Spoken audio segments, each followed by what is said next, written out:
दोस्तों, आप नया एसी खरीदते हैं अपने रूम के कंडीशंस के हिसाब से और उसके बाद आकर जब एसी को चलाते हैं तो आपको वैसी कूलिंग नहीं देता एक नया एसी जैसी कूलिंग आपने एक्सपेक्ट कर रखी होती है। इसके कई सारे रीजंस हो सकते हैं और आज की वीडियो में मैं आपको 3 सबसे इंपॉर्टेंट रीजंस बताऊंगा कि आपका जो नया एसी है वो इंस्टॉल करने के बाद आपके एक्सपेक्टेशंस पे खरा क्यों नहीं उतर रहा है। और अगर आपको कुछ बहुत ही बेहतरीन 1.5 टन, 1 टन एंड 2 टन के एसीज के लिंक्स चाहिए तो इस वीडियो के डिस्क्रिप्शन बॉक्स में आपको मिलेंगे। और फ्लिपकार्ट के जो लिंक्स हैं मैंने आपके वीडियो के लेफ्ट हैंड साइड पे यहां पर कहीं पर आप क्लिक करेंगे तो आपको व्यू प्रोडक्ट्स लिखा हुआ दिखेगा। उस पर आप क्लिक करते हैं तो वहां पे आपको कंप्लीट लिस्ट खुल जाएगी उन एसीज की जो कि मैं रिकमेंड करता हूं 1 टन के, 1.5 टन के एंड 2 टन के। इन सभी एयर कंडीशनर्स को आप जरूर चेकआउट कीजिएगा अपने नीड के हिसाब से। इनमें से आप चूज करके वहां से खरीद सकते हैं। सभी फ्लिपकार्ट के लिंक्स हैं, आपको कोई दिक्कत नहीं आएगी। अब चलिए देख लेते हैं कि वो 3 सबसे ज्यादा इंपॉर्टेंट रीजंस कौन से हैं जिससे हमारी एक्सपेक्टेशन सबसे ज्यादा हर्ट होती है जब भी हम एक नया एसी खरीदते हैं। इन 3 चीजों का अगर आप ध्यान रखते हैं तो आप खुद से ही एसी एक्सपर्ट बन जाएंगे और नया एसी खरीदने के लिए आपको शायद किसी भी टॉप 5 एसीज की वीडियो नहीं देखनी पड़ेगी। अब देखिए, सबसे पहली बात जो आपको चेक करनी है एक नया एसी लेते वक्त वो ये कि एसी आप जो भी ले रहे हैं उसकी रियल टनेज कितनी है। अब फॉर एग्जांपल अगर आपको 1.5 टन का एसी लेना है तो आप Amazon फ्लिपकार्ट पे 1.5 टन का एसी ढूंढते हैं और आपके सामने सारे 1.5 टन के एसी आते हैं, यानी कि इन सभी एसीज में ब्रांड क्लेम कर रहा है कि उनका एसी जो है वो 1.5 टन जितनी कूलिंग दे रहा है, जो कि नियर अबाउट 150 स्क्वायर फीट तक के रूम के लिए एक अच्छा एसी होना चाहिए। और अगर आपका एक मीडियम साइज का 150 स्क्वायर फीट तक का रूम है, आप वो 1.5 टन का एसी खरीद कर लाते हैं और फिर वो कूलिंग वैसी नहीं देता जैसी आपने एक्सपेक्ट करी थी। और इसका रीजन ये हो सकता है कि आपने ब्लाइंडली ब्रांड की बातों को फॉलो किया। उसने 1.5 टन का एसी लिख दिया, आपने वो मान लिया। जब आप घर पे लेके आए तो एसी ने वैसा परफॉर्म नहीं किया। तो ये जानना बहुत ज्यादा जरूरी है कि अगर 1.5 टन का एसी जो कि ब्रांड आपको बता रहा है, अगर आप वो ले रहे हैं तो क्या वो सच में आपको 1.5 टन डिलीवर कर रहा है, और अगर नहीं कर रहा तो कितना कर रहा है, कितने साइज के रूम के लिए वो वाला एसी जो है वो सही बैठेगा। इसको जानने के लिए आपको सिर्फ एसी के स्टार रेटिंग लेवल पे जाना है, क्योंकि ब्रांड कहीं पे भी कुछ भी मार्केटिंग गिमिक कर सकती है, आपको झूठ बोल सकती है, बातों को घुमाकर बोल सकती है, लेकिन स्टार रेटिंग लेवल आपको कभी झूठ नहीं बोलेगा, क्योंकि ये बीई द्वारा एक मैंडेट है जो कि हर एसी कंपनी को अपने एसी पे लगाना पड़ता है। अब इस स्टार रेटिंग लेवल पे आपको कूलिंग कैपेसिटी दिख जाएगी जो कि वॉटेज में होगी। यहां पर जो भी कूलिंग कैपेसिटी आपको दिखेगी उस कूलिंग कैपेसिटी को आपको 3500 से डिवाइड करना है। टू बी एग्जैक्ट 3517 से डिवाइड करना होता है, लेकिन थोड़ा सा just to make the calculation easy मैंने इसको 3500 कहा है।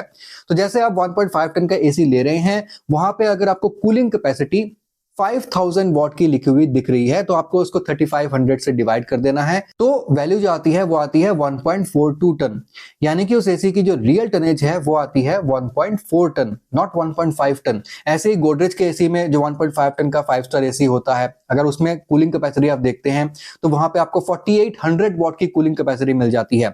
4800 को आप 3500 से डिवाइड करेंगे तो नियर अबाउट 1.3 टन का आ जाएगा, यानी कि ये 150 स्क्वायर फीट तक के रूम के लिए वैसी परफॉर्मेंस नहीं देगा जैसा आप सोच के बैठे होंगे। वो जो एसी है वो आपका 120 से 130 स्क्वायर फीट तक के रूम के लिए ज्यादा अच्छी परफॉर्मेंस देगा। तो यहाँ पे आपको हमेशा एसी का जो स्टार रेटिंग लेवल पे कूलिंग कैपेसिटी है उसको हमेशा चेक करना है और उसको 3500 से डिवाइड करना है, और तब जो वैल्यू आएगी वो है एसी की रियल टनेज, ना कि वो जो कि ब्रांड क्लेम कर रहा है। अब चलते हैं हमारे सेकंड पॉइंट पे, कहां पे हमसे गलती होती है और हमारा नया एसी वैसे कूल नहीं करता जैसा कि हमने सोच रखा होता है।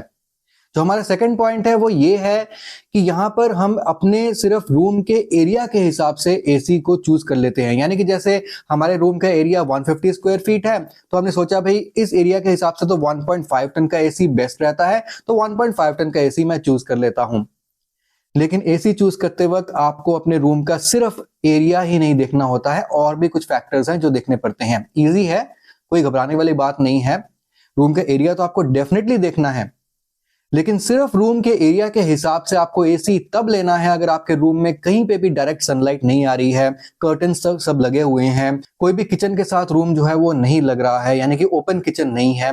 तो ऐसे सिनेरियो में आपके रूम के साइज के हिसाब से आप एसी को चूज कर सकते हैं। लेकिन अगर आपके रूम में डायरेक्ट सनलाइट आ रही है, या फिर आपके रूम में पर्दे नहीं लगे हुए हैं, या फिर आपकी जो सीलिंग है, जो रूफ है, उसके ऊपर जो है वो एक्सपोज्ड है डायरेक्ट सनलाइट के साथ, यानी कि उसके ऊपर कोई और फ्लैट या फिर कोई और रूम नहीं है, ऊपर डायरेक्ट सनलाइट गिर रही है, आपकी जो रूफ है आपके रूम की, वो कॉन्स्टेंटली पूरे दिन में वो तप रही है सूरज की रोशनी से, या फिर आपका ड्राइंग रूम है जहां पे आपका ओपन किचन है। ऐसे सभी सिनेरियो में आपके रूम के एरिया के हिसाब से जितने टन का एसी बनता है, उससे थोड़े से ज्यादा टनेज का एसी आपको लेना पड़ता है। जैसे कि अगर आपका 150 स्क्वायर फीट तक का रूम है, लेकिन ये सारे फैक्टर्स भी आपके रूम में हैं, तो वहां पे आपको 1.5 टन का एसी ना लेकर 1.8 टन का एसी, या फिर किसी किसी केस में 2 टन का एसी भी जो है वो ज्यादा सही परफॉर्म करेगा इंस्टेड ऑफ 1.5 टन एसी। तो इन सब बातों का भी आपको ध्यान रखना पड़ता है। अब नंबर 3 में चलते हैं, और ये लास्ट पॉइंट है जिसका आपको ध्यान रखना है, और ये एसी को खरीदने को लेकर नहीं बल्कि एसी को इंस्टॉलेशन के साथ रिलेटेड पॉइंट है। यहां पे आप जब भी एक नया एसी लेते हैं, सपोज कि आपने प्रॉपर अपने रूम के साइज के हिसाब से, रूम के कंडीशंस के हिसाब से एंड ब्रांड की बातों को ब्लाइंडली ना बिलीव करते हुए सही टनेज निकाल के आपने एक एसी खरीद लिया, लेकिन अब उसको इंस्टॉल भी करने कोई ना कोई जरूर आएगा। और जो भी टेक्नीशियन एसी को इंस्टॉल करने आएगा, एक चीज का आप जरूर ध्यान रखना, ये बहुत जरूरी है, काफी लोग मिस कर देते हैं कि काफी टेक्नीशियन इस चीज को नहीं करते हैं। मेरे साथ खुद के साथ ऐसा कई बार हुआ है, टेक्नीशियन इस चीज को मना कर देते हैं, लेकिन आप टेक्नीशियन को कह के ये चीज करवाइए कि आपके एसी की वैक्यूमिंग एक बार जरूर करवाएं। देखिए, जितने भी एसीज होते हैं ना जो कि हमें सप्लाई होते हैं, ब्रांड न्यू एसीज, उनमें ऑलरेडी फैक्ट्री फिल्ड गैस जो है, प्री फिल्ड गैस उसमें ऑलरेडी आती है, यानी कि एसी का जो रेफ्रिजरेंट गैस है उन एसीज में ऑलरेडी होता है, और वो प्रॉपर प्रेशर का ही होता है जितने प्रेशर की हमें एसी में जरूरत पड़ती है। लेकिन आपका एसी की जब फिटिंग होती है, इस गैस को तब खोला जाता है, तब इस गैस को पर्ज किया जाता है।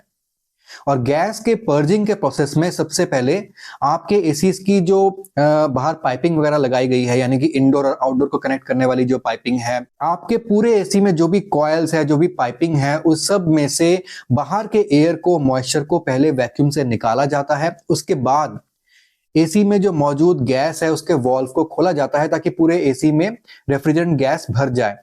अगर उसको वैक्यूमिंग नहीं करेंगे तो मॉइस्चर आपके एसी में रह जाएगा, आपके गैस के साथ मिक्सअप हो जाएगा, जिससे एसी की परफॉर्मेंस भी डाउन आएगी, वो प्रॉपर 100% कैपेसिटी पे चल ही नहीं पाएगा। एंड सेकेंडली, मॉइस्चर की वजह से आपके एसी के कॉइल्स अंदर से जल्दी क्रोड होंगे, जल्दी उनपे जंग लग के उनमें कहीं ना कहीं छेद होगा एंड गैस लीकेज की संभावना बहुत ज्यादा बढ़ जाती है, एसी की लाइफ कम हो जाती है। इंस्टॉलेशन टेक्नीशियन को बोलिए कि कम से कम 10 से 15 मिनट तक आपके एसी को वैक्यूमिंग करे और उसके बाद गैस को वो पर्ज आउट करे, पूरे एसी में फिलअप करे, ताकि आपका जो एसी है उसमें कोई भी मॉइस्चर की जो गुंजाइश है वो ना रह जाए। ये चीज भी बहुत ज्यादा जरूरी है। अब ये तो 3 पॉइंट थे जिनका आपको ध्यान रखना है नए एसी के लिए, ताकि एसी की कूलिंग सही रहे। लेकिन जब इंस्टॉलेशन की बात आ गई है तो एक बात दिमाग में अभी मेरे और आई है, इसको भी आप नोट डाउन कर लीजिए। हालांकि कूलिंग के साथ इसका कोई रिलेशन नहीं है, इसका रिलेशन है आपके पॉकेट के साथ, यानी कि आप कितना पैसा खर्च रहे हैं एसी के लिए। अब एसी के लिए आप जितना भी पैसा खर्च रहे हैं, वहां पे कई बार लिखा होता है फ्री इंस्टॉलेशन। अब ये फ्री इंस्टॉलेशन तो आपके 1500 रुपए जनरली जो इंस्टॉलेशन में लगते हैं, वो जो है वो आपका फ्री हो जाता है। लेकिन इस बात का ध्यान रखना, अगर आपका ऑलरेडी एक पुराना एसी लगा है जो कि प्रॉब्ली खराब होगा, इसलिए आप नया एसी ले रहे हैं, उस एसी को उतारने के अलग से पैसे लेता है टेक्नीशियन। प्लस आपकी जो 3 या फिर 3.5 मीटर की कॉपर ट्यूब जो आपके बॉक्स में आती है, उसके अलावा जितनी भी एक्स्ट्रा कॉपर ट्यूब लगेगी उसके अलग से चार्जेस होते हैं, जो कि शायद मेरे हिसाब से 700 to 800 रुपीज पर मीटर के चार्जेस होते हैं। तो वो आपको एक्स्ट्रा देना पड़ता है, और जनरली इंडोर से आउटडोर थोड़ा सा दूर ही होता है तो एक्स्ट्रा कॉपर ट्यूबिंग लग जाती है, उसके चार्जेस भी आपको जोड़ने पड़ते हैं। प्लस एसी का जो आउटडोर यूनिट है वो किसी न किसी स्टैंड पे रखा होता है जिसके करीब 600-700 रुपए लगते हैं, तो उस स्टैंड की कीमत भी आपको जोड़नी पड़ती है। प्लस आपको मोस्ट ऑफ द टाइम्स जो टेक्नीशियन है वो एक स्टेबलाइजर के लिए जरूर पुश करता है, चाहे आपके एसी के अंदर ऑलरेडी इनबिल्ट स्टेबलाइजर हो आपके पीसीबी के अंदर, तो भी आपका जो एसी टेक्नीशियन है वो एक स्टेबलाइजर के लिए जरूर पुश करेगा। तो यहाँ पे आपको 2500 से 3000 रुपए स्टेबलाइजर पे भी लग जाते हैं। तो ओवरऑल आपका देखा जाए तो करीब करीब 4000 रुपए प्लस माइनस जो है ना वो आपका एक्स्ट्रा और लग जाता है एसी के ऊपर। तो यहाँ पे आपको देखना जरूरी है कि अगर इंस्टॉलेशन फ्री है तो उसमें क्या क्या चीजें कवर्ड है, क्या पुराने एसी को उतारना उसमें कवर्ड है, क्या स्टैंड्स उसमें कवर्ड हैं, क्या एक्स्ट्रा कॉपर पाइपिंग के लिए पैसे आपको देने पड़ेंगे जो कि जनरली आपको देने ही पड़ते हैं। तो वो सब चीजों का आपको ध्यान रखना पड़ेगा। उसके बाद एसी का आपको बजट जो है वो डिसाइड करना पड़ेगा। तो दोस्तों यही सबसे ज्यादा इंपॉर्टेंट चीजें थी जिनका आपको ध्यान रखना है ताकि आपकी जो नया एसी है वो सही तरीके से कूलिंग करे। और कुछ बहुत ही बेहतरीन लिंक्स के लिए आप इन फ्लिपकार्ट के टैग प्रोडक्ट्स को जरूर चेकआउट कीजिएगा। मैं आपसे मिलता हूं अगली वीडियो में, तब तक के लिए सुदीप साइनिंग ऑफ।